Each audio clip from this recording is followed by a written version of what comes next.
अस्सलामुअलैकुम, इस्तकबाल है आपका हमारे यूट्यूब चैनल में। इस तरह के जुमले हम अक्सर अपनी रोज़मर्रा की ज़िंदगी में बोलते रहते हैं। अभी तक वो नहीं आया, अभी तक वो सोया हुआ है, अभी तक उसने मुझे नहीं बताया। इस वीडियो में हम इन जुमलों को बनाने का स्ट्रक्चर फार्मूला सीखेंगे। बस आप लोगों से गुजारिश है कि वीडियो को लास्ट तक ज़रूर देखिए।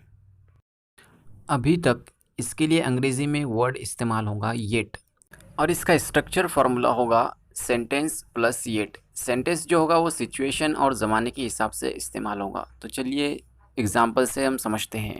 अभी तक वो नहीं आया, he didn't come yet, he didn't come yet.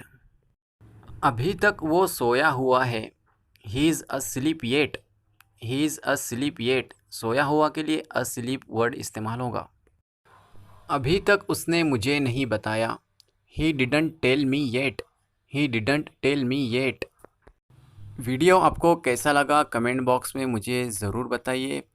इसी तरह के वीडियोस पाने के लिए हमारे चैनल को सब्सक्राइब करिए।